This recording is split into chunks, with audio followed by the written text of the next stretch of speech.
시청자 여러분 반갑습니다. 4월 2일 목요일 손상대TV의 뉴스 까보기를 시작하겠습니다. 먼저 오늘 까보기를 할 뉴스 브리핑부터 듣겠습니다.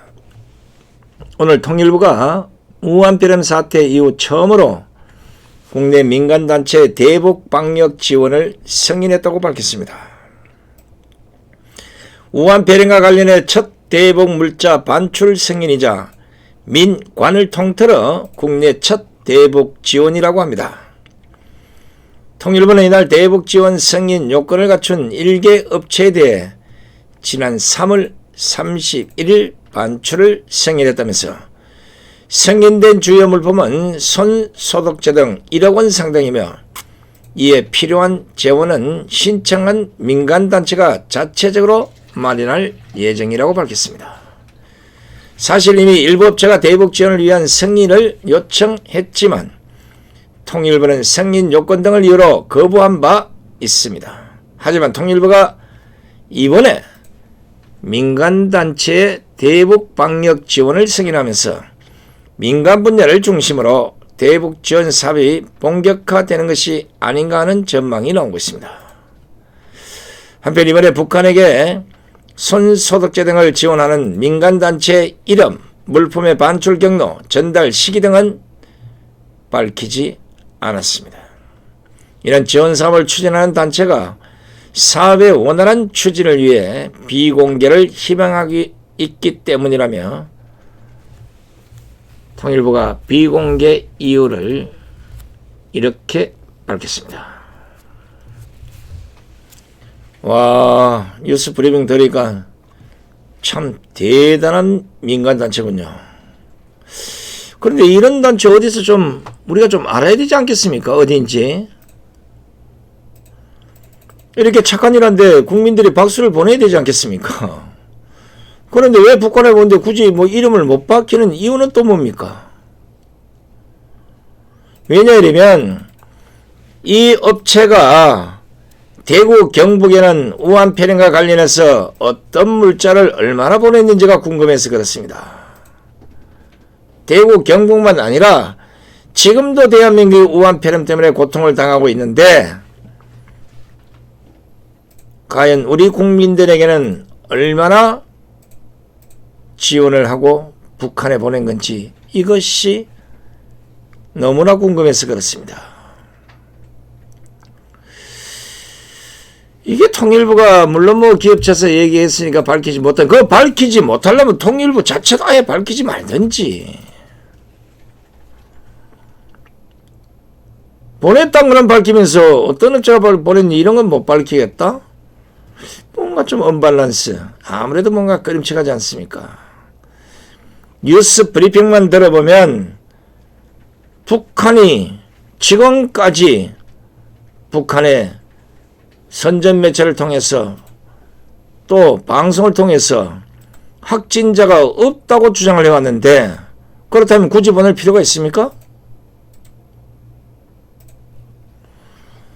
그런데 문재인 정권이 보내주도록 허가한 것을 보니까 뭔가 또 다른 이유가 있나 봅니다. 문재인 정권에서 보낼 수 없는 이 한계 때문에 민간단체를 선정해서 보낼 수밖에 없었나? 별 생각이 다릅니다. 현재 북한은 우한폐렴과 관련해서 자신들은 확진자가 없다고 주장하고 있지 않습니까? 근데 사실 그럴까요? 근데 해외 언론들을 보면 실상은 전혀 다른 것 같습니다. 해외 언론을 저희들이 계속 초롱을 하고 있는데 거기에 어떻게 나오냐면 북한의 우한폐렴 추정 사망자는 대부분 군부대 내에서 나왔고 평양에서도 사망자가 일부 발생한 것으로 나타나고 있습니다. 이것은 국경 경비대 병사들이 중국인들과의 접촉으로 감염되면서 그것이 부대 내로 확산되는 것으로 현재까지 추정된 사망자는 약 180명 정도, 대부분이 군인들로 추정된다고 합니다. 근데 민간인까지 포함하면 총 사망자는 약 한 260명에 달한다. 이런 보도가 외신에서 나오고 있는 겁니다. 물론 북한에 안 가봤으니까 뭐 알 수가 없죠. 더 나왔는데도 덜 나왔다는 건지 안 나오고도 나왔다는 건지. 하여간 북한은 어떤 통계든지 믿을 수 없는 통계지만 적어도 한 250명은 죽지 않았나 싶습니다. 어쩌됐든 외신이 뭐 260명 죽었다, 300명 죽었다, 100명 죽었다 이거 아무리 얘기를 해도 북한 통신이나 선전 매체 등이 그리고 방송이 지금까지 우한폐렴 확진자가 한 명도 없다 이렇게 주장을 하고 왔으니 북한에다가 방역물자를 보내는 이 업체가 더더욱 궁금해지는 것입니다. 혹시 시청자 여러분들께서는 북한 내 우한폐렴 확진자에 대해서 북한 당국이 어떠한 조치를 내리는지 아십니까? 들어보면 역시 김정은은 김정은이구나. 아마 이런 생각이 드실 겁니다. 자기 고모부를 하얀 방사기로 쏴 죽이는 놈. 자기 사촌 형님을 독가스로 살인가스로 살해하는 놈. 그리고 지 마음에 안 들면 앞에서 졸았다고 사형시켜버리는 놈. 이게 김정은이에요. 대북 소식통들의 얘기를 들어보면 북한에서는 우한폐렴 의심 증상이 나타나면 바로 자택에다 격리를 시키고 격리자의 집 문에 대못을 들이박아서 아예 나오지 못하게 봉쇄하는 것으로 알려지고 있습니다. 이것 전에 중국에 이런 일이 벌어졌죠. 우리 교포들 들어가면 못 나오게 하려고 아파트 문에다가 X자로 딱 해서 대못 들이박아보고 빨간 글자로 우한폐렴에 걸린 집 봤잖아요. 이 중국과 북한 똑같은 짓거리를 하고 있는 거예요. 그러니까 오히려 혜택을 주어서 치료를 해주는 것이 아니라 그냥 집안에 갇힌 채 죽든지 살든지 네가 알아서 하고 나오지 마! 이거 아닙니까? 이러고서 지금 북한은 자신들이 우한폐렴의 청정국이라고 열띤 홍보를 하고 있습니다. 자, 그런데 시청자 여러분, 이번에 북한의 우한폐렴과 관련된 이 조치들을 보면서 저는 이상하게 이 문재인 정권의 우한폐렴 조치와 너무도 비슷하다는 생각이 들었습니다. 왜냐하면 얼마 전에 북한 노동신문이 우한폐렴과 관련된 그 조치에 대해서 발표한 내용을 보면 금방 알 수가 있습니다. 뭐라고 있겠습니까? 나라의 모든 지역, 모든 단위는 중앙인민보건지도위원회 지휘에 무조건 절대 복종하여야 하며 여기에서는 그 어떤 특수도 허용되지 않는다.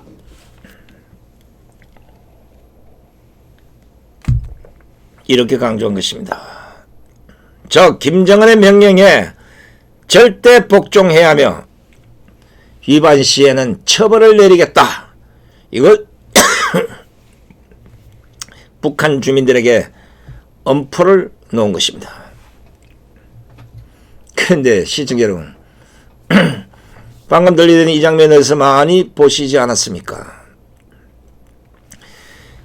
지금 문재인 정권과 박원순 서울시가 국민들에게 하고 있는 그 짓거리와 똑같지 않습니까? 박원순 얘기만 하면 기침이 나오네. 문재인 정권이 어떻게 했습니까? 중국 전역에 입국 정지를 시켜달라는 의사협회의 6번의 호소에도 불구하고 초기 방역 실패에 대한 반성보다는 오히려 이제 와서는 무조건 국민들은 문재인의 정권에 오락가락 방역 지침에도 불구하고 무조건 따르라! 만약 이를 어기면 300만의 벌금에 처한다는 대국민 엄포를 놓고 있지 않습니까? 무엇보다 사회적 거리두기를 강조하면서 전 국민을 마스크 오부제로 줄 세우게 하더니 그것도 모자라서 이제는 대출 2부제로 소상공인들이 밤을 새워 줄을 서게 만드는 게 바로 문재인 정권의 모습입니다. 이게 사회적 거리두기입니까? 주댕아리로는 사회적 거리두기를 하라고 엄포를 놓고 벌금을 매긴다 해놓고는 실제 현장에서는 정책 실패로 인해서 덕지덕지 달라붙어서 마스크 사러 돈 대출 좀 받을까 싶어서 몇 시간씩 줄을 서 있는 게 대한민국의 현실입니다. 뿐만 아닙니다. 이번 주말에 한강 고수부지에는 100만 명에 육박하는 시민들이 몰려들었습니다.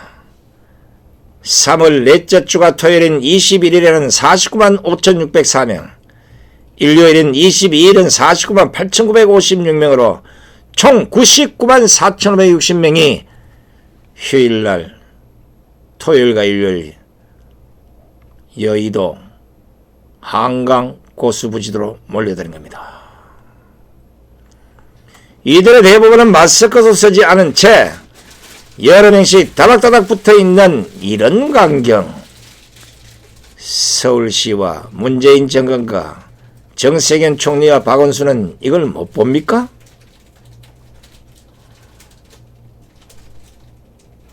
아니 이런 곳은 안 보고 오로지 사랑의 교회 탄압만 하고 있으니 우한폐렴이 사람을 누구 말 따라 골라가면서 오염시킵니까? 감염시킵니까? 지금 한강 고수부지에 모여있는 이런 사람들은 거리두기 제한도 필요 없고 우한폐렴 점령도 안 되는 사람들입니까? 그동안 손상대 TV에서 마스크 줄 세우기, 지하철 그런데 다닥다닥 붙어서 있는 사람들 이거 빨리 정리하고 수도 없이 호소했습니다. 이 정권이 하는 짓거리가 뭡니까?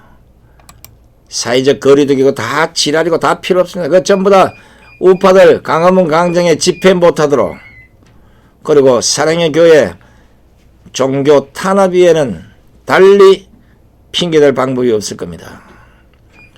더욱이 경계 단계에서 집회를 한 광화문 광장 사람들은 박원순이가 고발을 하면서 더 위험하다는 한 단계 위에 심각 단계에 이렇게 덕지덕지 붙어 있어도 아무런 제재를 하지 않는 것, 바로 이 이유를 박원순은 밝혀야 하는 것이 아니겠습니까?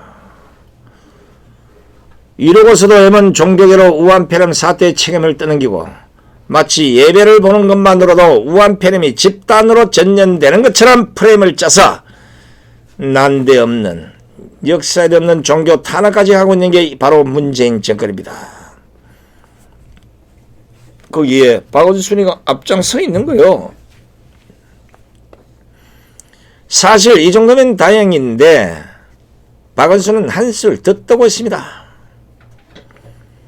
정작 실제적 관리를 해야 될 그리고 공무원들이 어디에보다 더 필요한 약국 앞이나 사람들이 많이 말리는 것 그리고 지하철 이런 데는 공무원 인간이라고는 한 놈도 배치하지 않으면서 사랑제일교회의 예배를 막기 위해 무려 서울시 성북구청 공무원 120명과 경찰 400여 명을 보낸 게 바로 박원순입니다.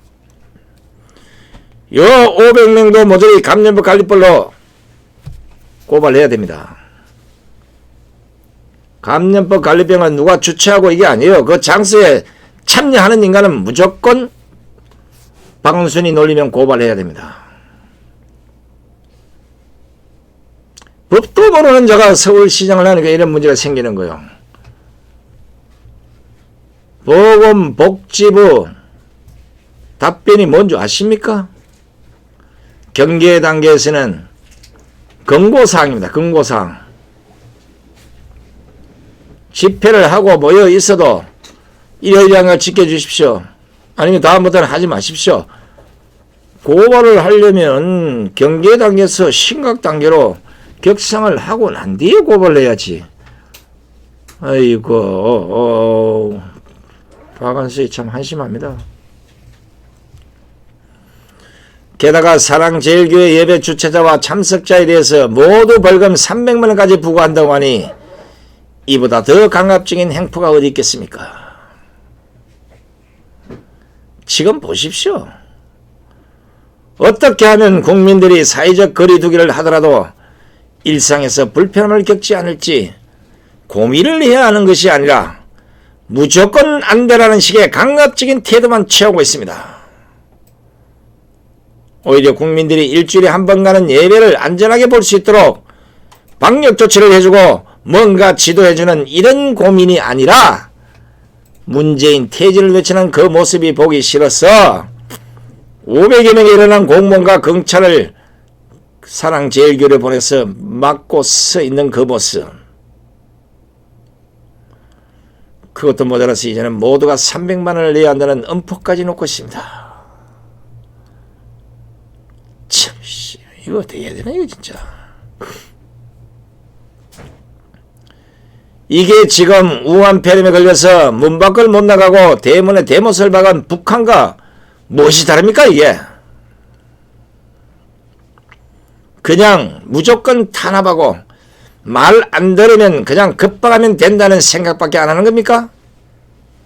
이게 무슨 문제주의 국가고 종교의 자유가 있는 나라입니까? 이러니까 제가 우한 폐렴에 대처하는 북한과 문재인 정권의 모습이 너무도 닮았다고 하는 겁니다. 사실 닮은 점이 이뿐이 아닙니다. 우한 폐렴 사태 대응에 대해서 자화자찬하는 것까지 북한과 너무도 닮았습니다. 어디 닮을 데가 없어서 북한하고 닮냐 이겁니다. 북한은 자신들이 우한 폐렴 사태의 청정국이라면서 노동신문에 별도 기사까지 내면서 평양 그 외곽의 남포시 천리마 구역을 비상 방역 체계를 잘 따르는 모범 사례로 소개까지 했습니다. 아무도 북한의 발표를 믿지 않는데도 불구하고 자신들은 잘 대처했고 잘하고 있다는 것을 스스로 자화자찬하고 있는 것입니다. 그런데 문재인 정권도 어떻습니까? 똑같지 않습니까? 자신들의 초기 방역 실패 그리고 대응 실패에 대해서는 사과 한마디 없이 세계적으로 방역 모범국가로 평가받고 있다면서 의사들과 봉사자들 그리고 국민들의 자발적 참여 때문에 이루어놓은 이 모범국의 마패를 자기들이 아무 이유 없이 자자천에 사용하고 있습니다. 우한 폐렴 사태 초기에 섣부른 종식론을 부러짓더니 내일 어떻게 될지도 모르고 청와대에서는 짜파구리 옷차림에 판대수까지 가졌던 게 바로 문재인이었습니다. 이러고서도 방역 모범국으로 평가받는 이유를 문재인 정권의 방역 체계로 은근슬쩍 자짜차를 하고 있으니 국민들이 열이 안 받겠습니까? 김정은이가 어휴 어떻게 나랑 똑같습니까? 이제는 문재인 정권의 3년간의 경제 폭망의 원인을 우한 폐렴 사태 탓으로 돌리고 안 그래도 빚더미인 대한민국을 이제 거들낼 생각으로 포퓰리즘의 빚잔치 반열에 올리고 있습니다. 이게 왜 이렇겠습니까? 김정은도 북한 내 자신의 체제를 유지하기 위해서 그러는 것이고 문재인도 자신의 정권 유지를 위해서 그러는 것 아니겠습니까? 이러니 김정은과 문재인의 생각이 같다고 말할 수밖에 없는 것입니다. 아니면 아니라고 얘기해봐요. 지금 대한민국 국민들은 문재인 정권에 한 번도 경험해보지 못한 나라로 인해서 그나마 뭔가 잘못됐다는 사실에 대해서는 많이 깨우친 것 같습니다. 그야말로 사이로만 기다리면서 칼을 갈고 있는 국민들이 예전보다는 많이 늘어난 것을 식당에 밥만 먹으러 가도 알 수 있지 않습니까? 적어도 제 개인적으로는 김정은과 같은 방법으로 국가를 운영하는 사람들에게 이 대한민국을 더 이상 맡기고 싶지 않다는 겁니다.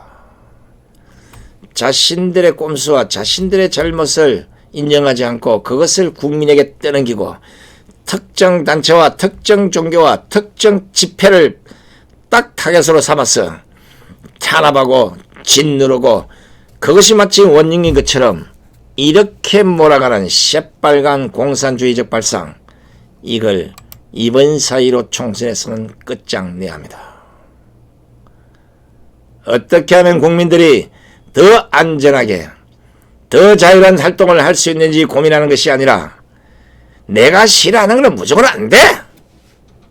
하기만 해봐 내가 가만히 있나. 300만 원 벌금을 물릴 거야. 이렇게 국민들을 겁박하고 종교를 탄압하는 자들에게 이 나라를 맡겨둘 수는 없습니다. 그야 말대로 딱 하나입니다. 못 살겠다 갈아보자. 이 슬로건이 국민들 속으로 들어가 있다고 봅니다. 예전처럼 못 먹고 못 살아서 못 살겠다 갈아보자가 아니라 나라 꼬라지가 아니란 거예요. 불안하고 불편해서 못 살겠다는 겁니다. 그러니까 갈아보자는 겁니다.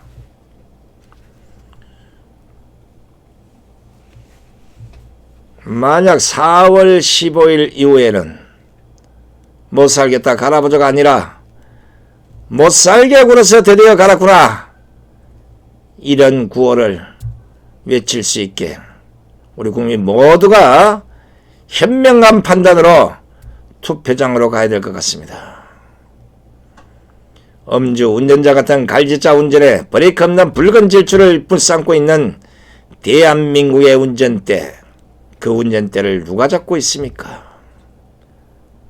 더 이상 국민들의 아까운 목숨을 부지하기 위해서도 이제는 빼앗을 때가 왔습니다. 그냥 못 모르고 있다 죽기 전에 찍소리라도 하고 죽읍시다. 힘내시십시오. 국민 여러분. 지금까지 선상TV를 시청해주신 시청자 여러분 대단히 고맙습니다. 안녕히 계십시오.